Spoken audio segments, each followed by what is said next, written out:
Hello everyone, welcome back to the channel. तो चलिए आज से हम लोग शुरू करते हैं अपना नया टॉपिक जो कि है ट्रायल बैलेंस, है ना। ट्रायल बैलेंस क्या है इस पे हम बाद में चर्चा करेंगे। सबसे पहले हम समझ लेते हैं कि अकाउंटिंग के स्टेप्स। देखिए, सबसे पहले हम लोग जो अकाउंटिंग करते हैं नंबर 1 पे वो क्या करते हैं, जनरल एंट्री, है ना। जनरल एंट्री हम लोगों ने सबसे पहले किया।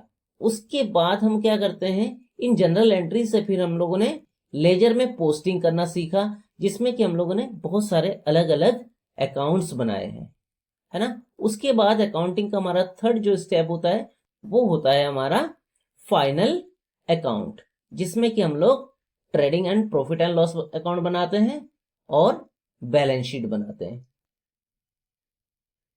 है ना। अब इसमें देखिए, अकाउंटिंग स्टेप्स में कहीं से कहीं तक हमारा ट्रायल बैलेंस नहीं है। वैसे देखा जाए तो ट्रायल बैलेंस जो है हमारा डबल एंट्री सिस्टम जो है हम करते हैं उसका हिस्सा ही नहीं है। बट ये क्यों बनाते हैं, क्योंकि हमने जब लेजर में पोस्टिंग किया, मतलब सबसे पहले हमने जब जनरल एंट्री किया उसके बाद लेजर में पोस्टिंग किया, तो फाइनल अकाउंट बनाने से पहले एक बार हम ये चेक कर लेते हैं कि हमने जितने भी अकाउंटिंग ट्रीटमेंट किया है, जितने भी अकाउंट बनाए हैं, उसमें कहीं कोई अर्थमेटिकल मिस्टेक्स तो नहीं हुआ है। जिसको चेक करने के लिए हम लोग क्या बनाते हैं, एक ट्रायल बैलेंस, जो कि एक स्टेटमेंट है, अकाउंट नहीं है, ये ध्यान रखिएगा।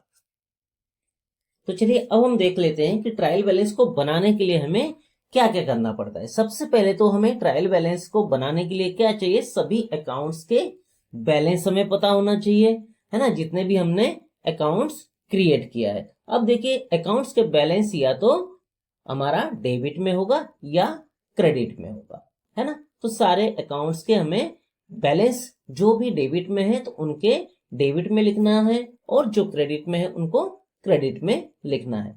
फिर क्या करना है, डेबिट वालों को टोटल कर लेना है और क्रेडिट वालों को टोटल कर लेना है।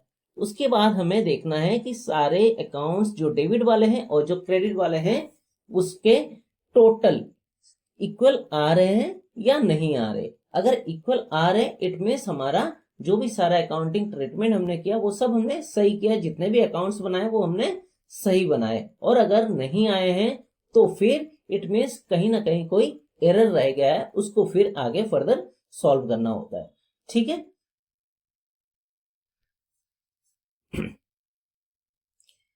तो देखिए, ये होता है हमारा ट्रायल बैलेंस का फॉर्मेट। इसके सबसे ऊपर हेडिंग जो आएगा वो आएगा ट्रायल बैलेंस ऑफ, जो भी जिसका भी बना रहे आप वो आ जाएगा एज ऑन 31 मार्च, यहाँ पे ईयर आ जाएगा, ठीक है। फर्स्ट कॉलम होता है हमारा अकाउंट टाइटल, यहाँ पे आप अकाउंट हेड भी लिख सकते हैं, मतलब कि यहाँ पे जो भी अकाउंट्स है वो अकाउंट्स के नाम आ जाएंगे। फिर है आपका LF लेजर फोलियो, यानी कि लेजर के किस पेज नंबर पे आपका वो अकाउंट है। फिर आपका डेबिट बैलेंस और ये आपका क्रेडिट बैलेंस, ठीक है। अब इस पे हमें क्या करना होता है, जितने भी हमारे अकाउंट्स है उसमें जो भी डेबिट बैलेंस है जिसका, वो डेबिट साइड में लिख देंगे, यहाँ पे अकाउंट का नाम लिखेंगे, और अगर उसका बैलेंस डेबिट है तो डेबिट साइड में लिखेंगे, क्रेडिट है तो क्रेडिट साइड में लिखेंगे। इस तरह से हम सारे अकाउंट्स के बैलेंस लिखते जाएंगे, फिर डेबिट वाले का टोटल करेंगे और क्रेडिट वाले का टोटल करेंगे, ठीक है। अब देखिए, इसके लिए थोड़ा सा हम ये समझ लेते हैं कि कौन कौन से अकाउंट्स का डेबिट बैलेंस होता है और कौन से अकाउंट्स का क्रेडिट बैलेंस होता है, ठीक है। ये भी मैं पहले बता चुका हूं, हम लोग शुरू में पढ़ चुके हैं, लेकिन फिर से एक बार आपको रिमाइंड करा देता हूं। देखिए, सबसे पहले क्या होता है हमारे कैपिटल, है ना। कैपिटल हमारा क्या होता है, आपको पता है कि इसका बैलेंस क्रेडिट बैलेंस होता है। अब देखिए, जितने भी हमारे एसेट्स होंगे, एसेट्स जो भी होंगे उन सभी का बैलेंस क्या होगा, डेबिट बैलेंस होता है, ये आपको पता होना चाहिए। उसके बाद जो भी हमारे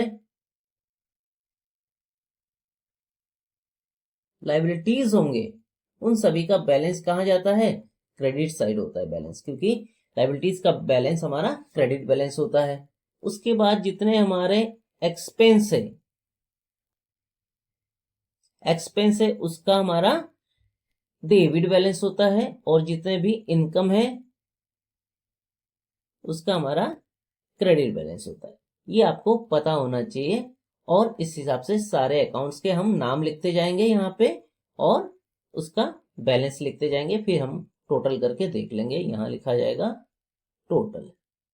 तो उम्मीद करता हूँ आपको अच्छे से समझ में आ गया होगा। अगर वीडियो अच्छा लगा तो वीडियो को लाइक कर देना, चैनल को सब्सक्राइब कर लेना और साथ में लगे बेल आइकन को भी प्रेस कर देना, जिससे मेरे आने वाले हर वीडियो की नोटिफिकेशन आपको मिलता रहे। तो मिलते हैं नेक्स्ट वीडियो में, जिसमें